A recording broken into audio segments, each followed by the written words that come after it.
Salut les gens, je vous retrouve pour une nouvelle vidéo, cette fois-ci sur le maquillage.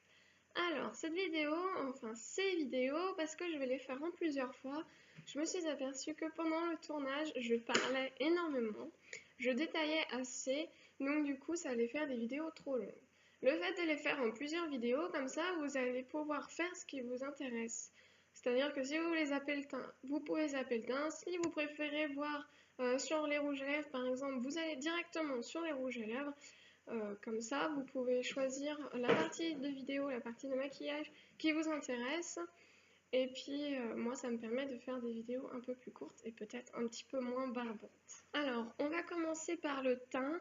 Donc, tout ce qui sera base, fond de teint, crème hydratante aussi, correcteur et poudre libre.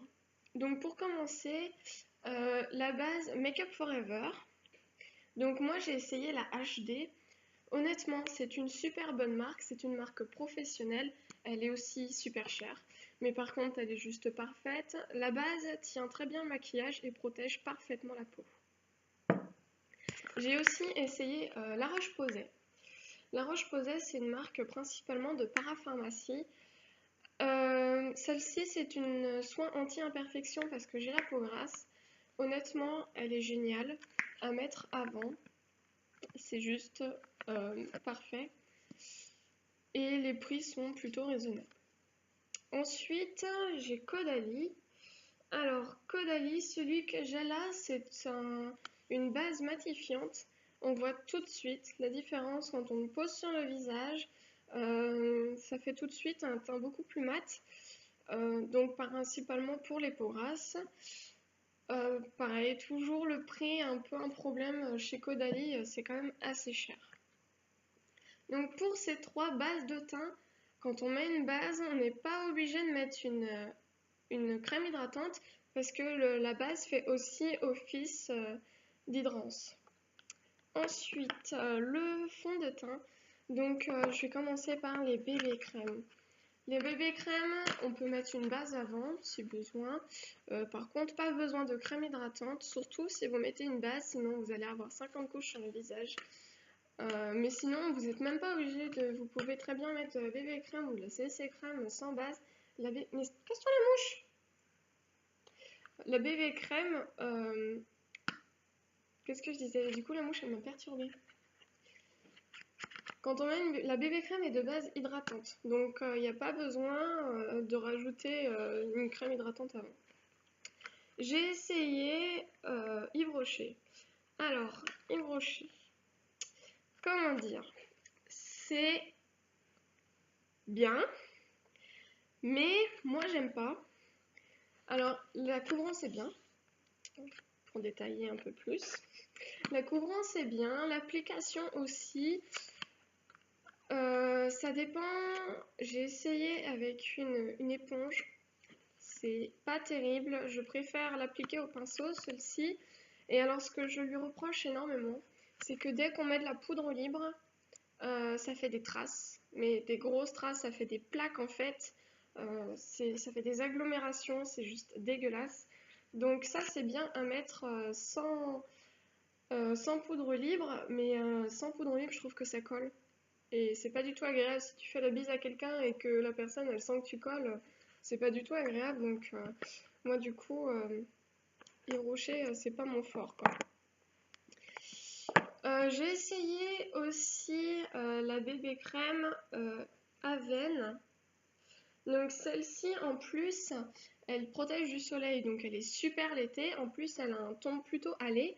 Donc du coup pour l'été c'est parfait quand on commence à bronzer un petit peu avec le soleil. Il y a la protection qui va avec.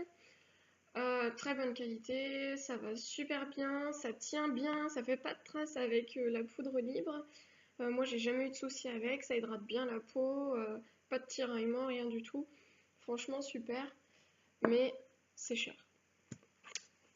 Toujours aussi cher, voire même beaucoup plus cher en passant dans les fonds de teint fluides. Cette fois-ci, je vais vous montrer Vichy. Alors, j'ai essayé Vichy. C'est super. Pour peu qu'on trouve notre bonne teinte, moi là, celle-là, elle est peut-être un peu claire. J'ai pris ma teinte habituelle. et c'est un peu pâle. Je trouve que ça fait un peu pâle, donc du coup je la mélange avec un autre fond de teint que j'ai acheté, que je trouve trop foncé, que je vais vous montrer maintenant. Alors mon autre fond de teint que faut que je retrouve, il est là. Mon fond de teint cette fois, Yves Rocher, c'est pas bébé crème, donc c'est celui-ci. Alors lui, il est très bien avec la poudre libre. Il va très bien avec la poudre libre, ça me fait pas de plaques comme avec la bébé crème. Par contre, bon, bah, là c'est moi le problème, j'ai pris trop foncé pour moi.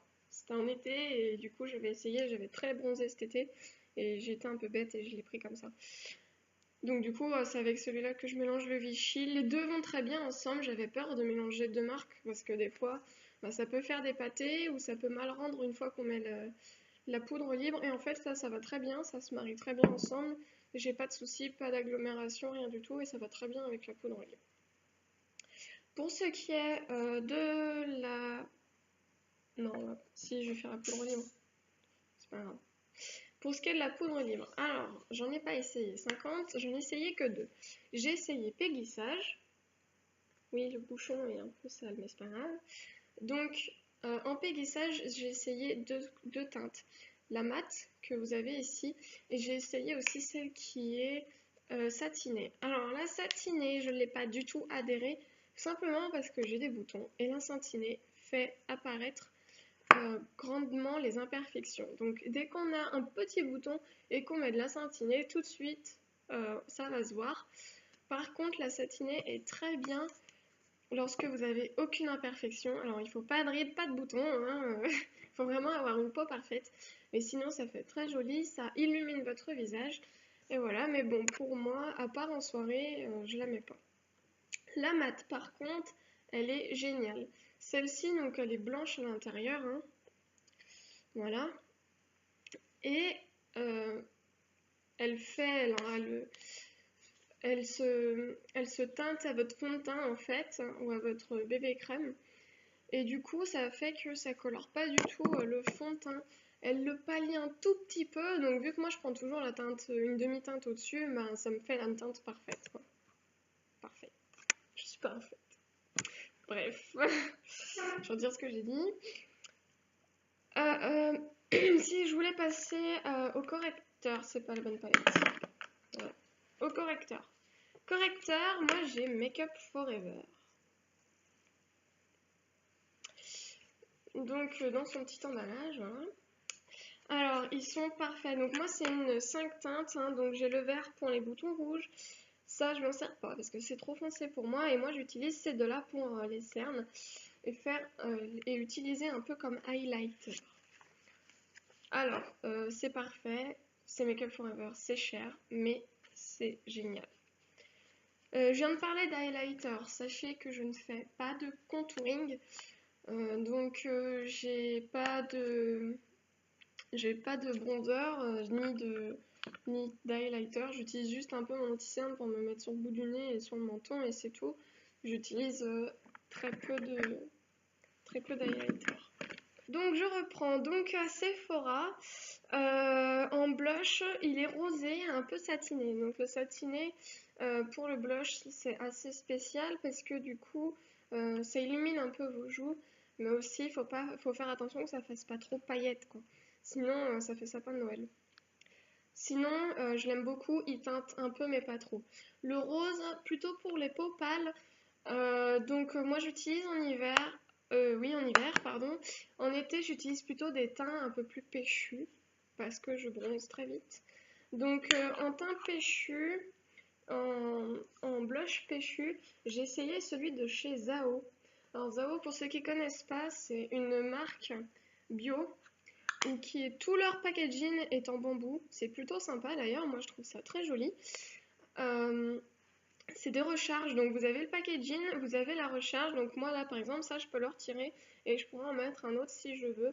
C'est pareil avec les rouges à lèvres, c'est pareil avec les ombres à paupières, ils ont fait toute une gamme comme ça, moi je trouve ça génial, en plus c'est biologique, pour ceux qui ont des soucis de peau ou qui ont des des kystes ou par exemple facilement aux yeux à cause du maquillage.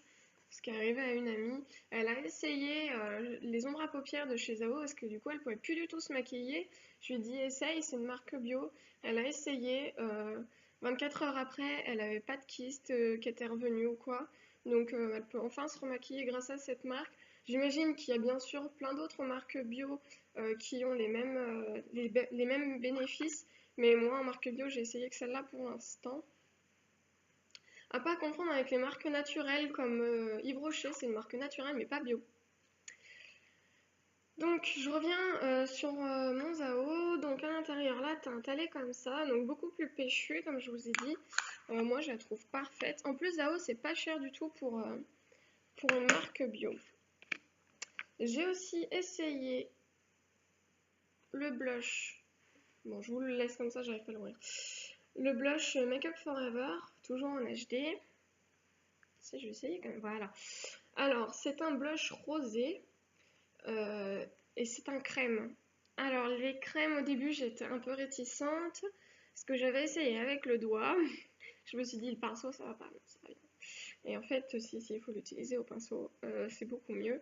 Donc vous prenez votre pinceau et puis vous le faites comme un blush normal. Au début j'avais fait au doigt, alors forcément ça m'a fait une grosse trace, là j'ai trouvé ça dégueulasse. Et en fait c'est très bien. Le seul inconvénient c'est que Make Up Forever, donc hors le prix, c'est ultra teinté. Il y a vraiment énormément de pigments, donc pour étaler c'est très difficile. Donc les marques professionnelles, donc, principalement le blush. J'ai un autre blush, ah voilà, j'ai un autre blush, celui-là que j'avais pris. Il est ultra foncé et quand je l'ai pris je pensais même pas que c'était un blush, je l'avais pris en tant que ombre à paupières. Regardez, oups, les boulettes, voilà, parce que c'est une recharge. Là, on va le tenir, hop. Donc voilà, il est super foncé. Moi, je l'avais pris pour un ombre à paupières au début. Enfin, en fait, c'est un blush, pardon. C'est ultra pigmenté, donc pour étaler, c'est juste super difficile. C'est pour ça que Make Up Forever, je le déconseille aux personnes qui essayent de se maquiller. Pour les personnes qui ont l'habitude de se maquiller, c'est une très bonne marque. Voilà, donc c'est tout pour le teint. La prochaine vidéo que je ferai portera principalement sur les yeux, c'est-à-dire ombre à paupières, mascara et les sourcils, donc crayon et mascara à sourcils, et aussi l'ombre à paupières pour sourcils, je sais pas trop comment ça s'appelle. Voilà, la troisième vidéo que je ferai après portera sur les lèvres, donc rouge à lèvres et fixateur. Et ça sera les 3 vidéos que je ferai sur les marques que je préfère en maquillage. Voilà, bisous!